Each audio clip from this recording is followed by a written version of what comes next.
ঘড়িতে বাজে সকাল ৯টা। অনেক বেলা হয়ে গেছে আজকে। তো কী আর করা যাবে, বেলা হয়ে গেলে তো কিছু করার নেই। তো শুভ সকাল বন্ধুরা, কেমন আছো? আশা করি সবাই সুস্থ আছো, ভালো আছো। আমার নতুন একটা ব্লগে তোমাদের সকলকে স্বাগত।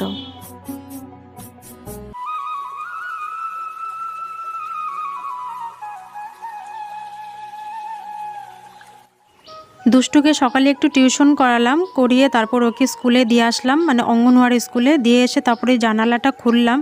আর জানালাটার মধ্যে এত পরিমাণে আমের মুকুল, মানে শুকনো আমের মুকুল ঝরে পড়েছে, সেগুলো সব জানালা থেকে বিছানায় এসে পড়ে। তো জানালাটা পরিষ্কার করলাম, বিছানাটা পরিষ্কার করে সোজা ঢুকে এলাম রান্নাঘরে। আর রান্নাঘরে ঢুকে আমার মাথা মোটামুটি ঘুরছে, কারণ অনেক বাসন জমে রয়েছে রান্নাঘরে। গতকাল রাতে একটা চায়ের কাপ পর্যন্ত আমি ধুয়ে রাখিনি।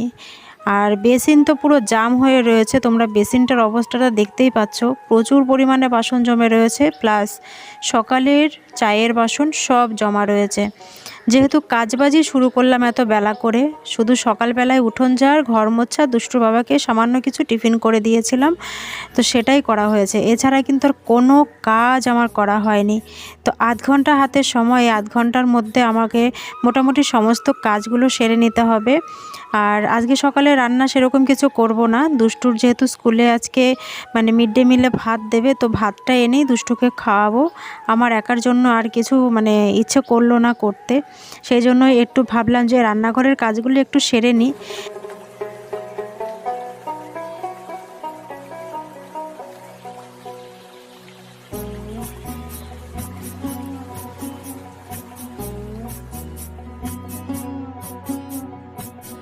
তোমরা জানোই যে সপ্তাহের 7 দিনের মধ্যে অন্তত 3 দিন 4 দিন উনুনে রান্না করি।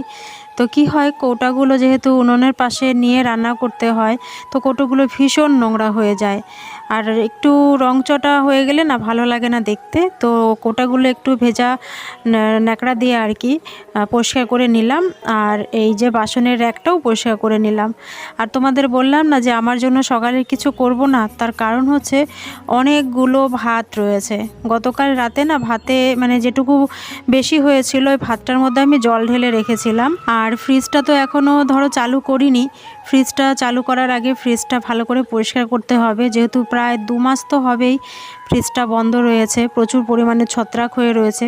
যদিও মোছাই রয়েছে ফ্রিজ, কিন্তু তারপর এতদিন যেহেতু বন্ধ রয়েছে, একটা কেমন একটা বিচ্ছিরি গন্ধ রয়েছে। তো ফ্রিজটা যে দেখি, আর এই অল্প কটা ভাতের জন্য আর ফ্রিজটা চালু করা মানে আমার ভালো লাগলো না। তো সেই কারণে ভাতটা জল ঢেলে নিলাম, যে সকালে জল ঢালা ভাত খেয়ে নেব। আর এদিকে দুষ্টুর টিফিন বক্সটা সকালে ধুয়েছি, টিফিন বক্সটা একটু মুছে নিলাম, আরও টিফিনটা গুছিয়ে নিচ্ছি। ওকে মানে কি বলতো, নিয়ে এসে স্নান করিয়ে খাইয়ে রেডি করিয়ে ওকে স্কুলে দিয়ে আসবো, মানে কেজি স্কুলে। সেই জন্য ওর টিফিনটা দেখো আমি গুছিয়ে নিচ্ছি।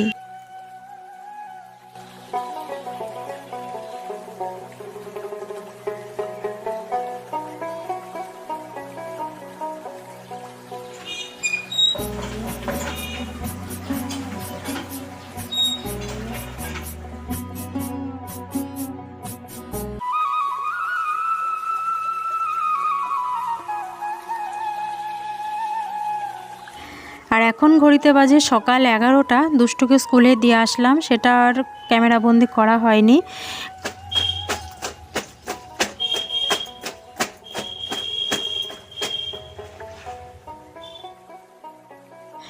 সকাল 9টা থেকে সকাল 11টা পর্যন্ত ভীষণ ব্যস্ততায়, মানে এই 2 ঘন্টার সময় ভীষণ মানে তাড়াহুড়োর মধ্যে থাকি। ওকে রেডি করানো, ওকে খাওয়ানো, ওকে স্কুলে দিয়ে আসা, প্লাস আসার সময় বাজার করে নিয়ে আসা। ভীষণ মানে কি বলবো, নিঃশ্বাস মানে নেওয়ারও যেমন সময় পাই না, এমন অবস্থা হয়ে যায়। তো আসার পথে কি করলাম, একটু বাজারে ঢুকেছিলাম, মাছ নিয়ে আসলাম। এই মাছটা সম্ভবত কাচকি মাছও বলে অনেকে, বা গাং মৌরলাও বোধহয় বলে। তো এই মাছটা আমার ভীষণ ভালো লাগে খেতে। তো নিয়ে আসলাম 200 গ্রাম কাচকি মাছ। এই মাছটা করব কি বলো তো, ডাটা দিয়ে। বেশ 3-4 দিন ধরেই মনে হচ্ছে যে একটু ছোট মাছ নিয়ে আসি। ছোট মাছ তো এখন মানে খুব একটা খাওয়াই হয় না বলতে গেলে চলে। তো সেই কারণেই নিয়ে আসলাম। বেশ তাজা দেখলাম মাছটা, আরও ছিল 2-3 জনের কাছে, সেই মাছগুলো দেখলাম কেমন যেন একটু ফ্যাকাশে ফ্যাকাশে হয়ে গেছে। তো এই মাছটা দেখলাম ভীষণ তাজা। কাটার পরও দেখো মাছগুলো যেন একদম রূপোর মতো চকচক করছে। আর আমার এই রান্নাটা কি বলতো, আমাদের বাড়িতে করে হচ্ছে কাঁচা মাছের তরকারি করে।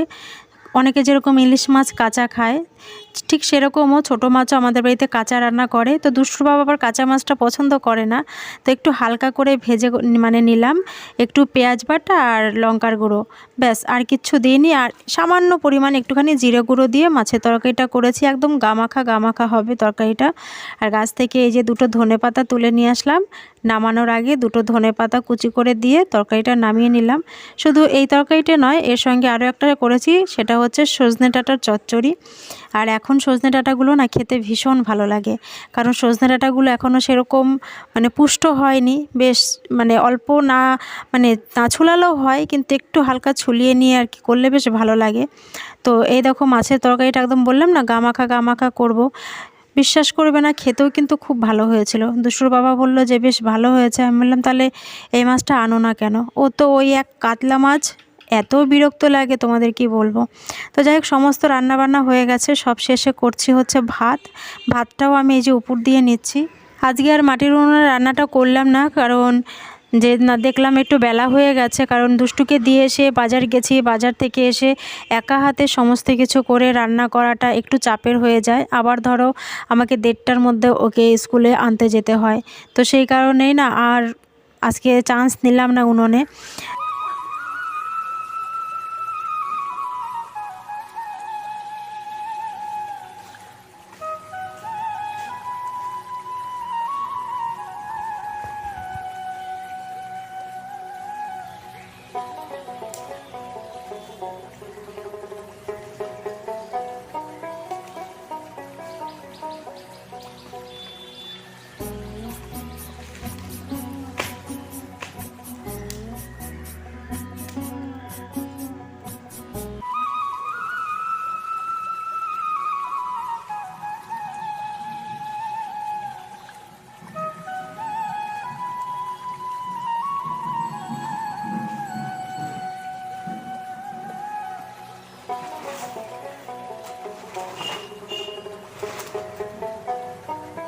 তো এদিক ওদিক থেকে বেশ কয়েকটা জ্বালানি আমি জোগাড় করে নিয়েছি, আগামীকাল উনুনে যদি সময় পাই তাহলে রান্না করব। আর তোমাদের তো লুকোনোর কিছু নেই, সত্যি কথা বলতে আমি মাটির উনুনে রান্না করতে ভীষণ ভালোবাসি, কিন্তু রান্না করতে গিয়ে তখন খুব হুটোপাটা লেগে যায়, কারণ তখন মানে কতবার যে আমি ঘড়ি দেখি যে কটা বাজে।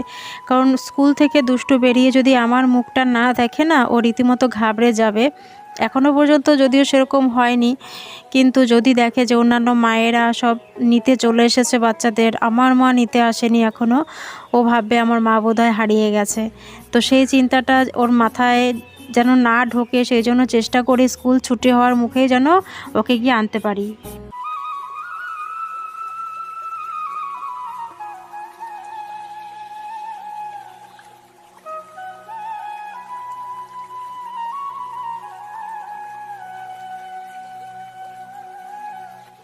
10-12 দিনের ওপরে হয়ে গেছে মাথায় শ্যাম্পু করি না।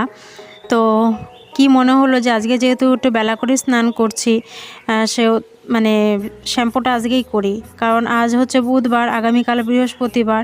তো বৃহস্পতিবারে না আমি মাথায় শ্যাম্পু করি না, বৃহস্পতিবার বা মঙ্গলবার আমি শ্যাম্পু করতে চাই না বা করিও না।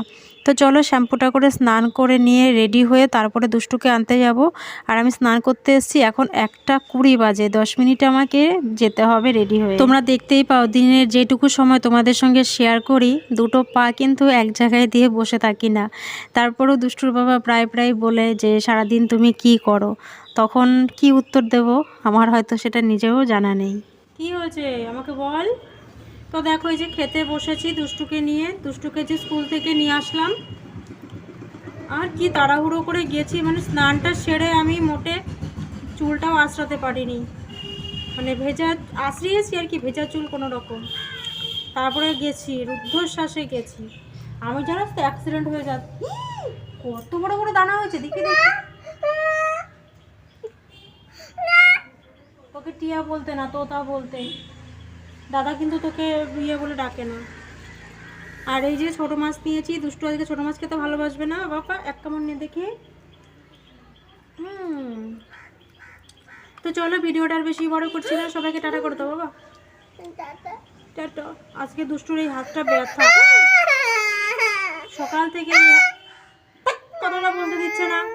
সকাল থেকে এই হাতটা ব্যথা, হাতটা মানে এক বোতলটা পর্যন্ত তুলতে পারছে না। কি জানি কি হলো, মানে রাত্রে শোয়া ঠিক হয়নি। তো চলো সবাইকে টাটা।